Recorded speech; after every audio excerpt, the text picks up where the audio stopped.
They called me just a teller once, a background ornament in crisp blouses, counting other people's money under fluorescent lights, invisible to the very faces I served. But now, I stand as Helena Montez, 35 years old, senior bank executive, with a private net worth that would make some of my board members choke on their wine. And it was not luck that brought me here. It was a hunger too sharp to ignore.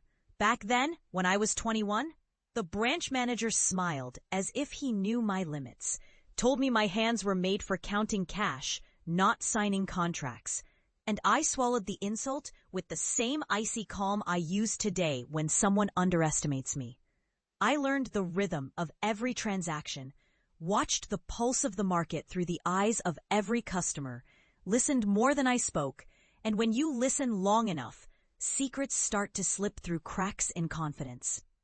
I saw patterns no one else cared to see. Who was about to default? Who could be persuaded into long-term deposits? Who had dreams they could not afford but would risk chasing anyway? And I turned those patterns into my first investment portfolio. There was no announcement, no champagne toast, just quiet numbers shifting in my favor until the day the man who once called me just a teller came into my office asking for approval to expand his credit line. It was the same month I signed papers to buy the entire branch out from under him. The shock on his face was more satisfying than the acquisition itself. I kept my chin high as I explained the terms, letting him feel every ounce of the reversal. Ownership changed hands with a pen stroke. I kept the building, but replaced every face that had ever smirked at my ambition. People tell me revenge is wasteful, that business is cleaner without personal vendettas, but I am proof they are wrong. Sometimes justice comes in profit and cold smiles served across mahogany desks. The clock ticked as he gathered his things, and I thought about the years I spent with that same click echoing above my head, every minute daring me to prove I was more. When you have been underestimated for so long, victory does not taste like sweetness. It tastes like steel, firm, biting, and impossible to forget. If you love Helena's journey, like and subscribe to join her next chapter.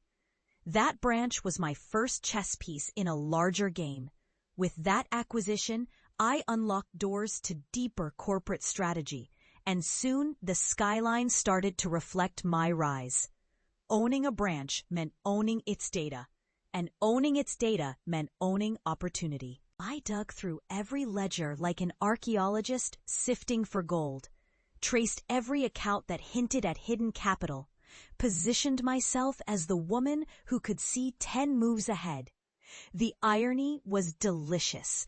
Those same executives who once asked me to fetch coffee now called me for counsel on mergers.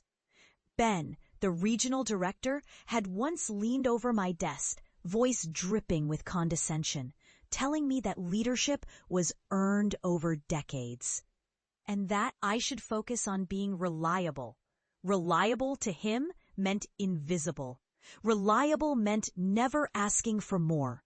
Yet 5 years after buying the branch, I led the bank's largest acquisition in 2 decades, and Ben attended my press conference as a guest. He clapped like the cameras would catch him, but I could see the tightness in his jaw, the way his applause was more for himself than for me. I did not care. The victory was mine, and I had paid for it not only with investment returns, but with every quiet, overlooked hour of my early career. People often ask why I did not just resign and leave the industry when I had enough wealth to coast for life. They do not understand that money is just a scorecard. Respect is the prize, and respect, once denied, becomes an obsession. I did not just want the branch. I wanted the narrative rewritten. I wanted every whisper that once called me small to choke on its own words. On the night the deal closed, I walked through the empty lobby, the polished floors gleaming under new lights I had chosen myself. I smelled that faint blend of carpet glue and printer ink, the scent of transformation, and I thought about my first day here, when my shoes pinched and my paycheck barely covered rent. The air felt different now. It carried weight, the kind only ownership can give. I closed my eyes and listened. The hum of computers, the distant muffled voice from a late-night call in the accounting office, the faint click of my heels on the marble. It was a symphony of pallor, and it was mine. The irony? By owning the branch, I became something far bigger than the branch. The acquisition rippled outward. My private investments multiplied through channels I had once only glimpsed from behind a teller's glass. And soon, I was more than just an executive.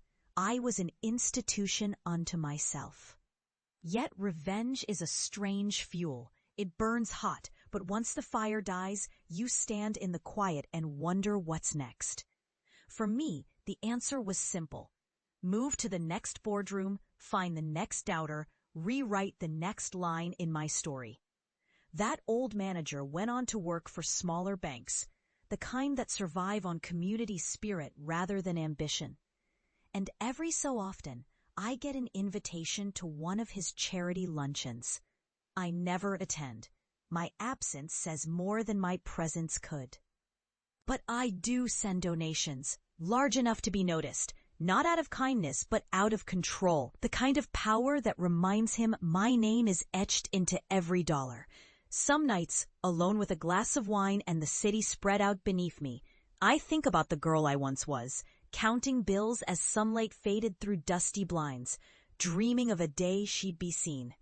If she had known that the path to being seen was paved with strategy, risk, and cold victory, she might have laughed at the thought of owning the skyline.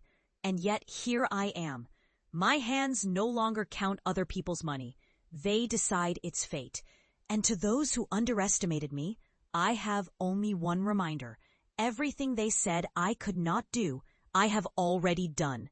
Subscribe now, because my story is far from over, and the next chapter will be sharper, colder, and far more unforgettable.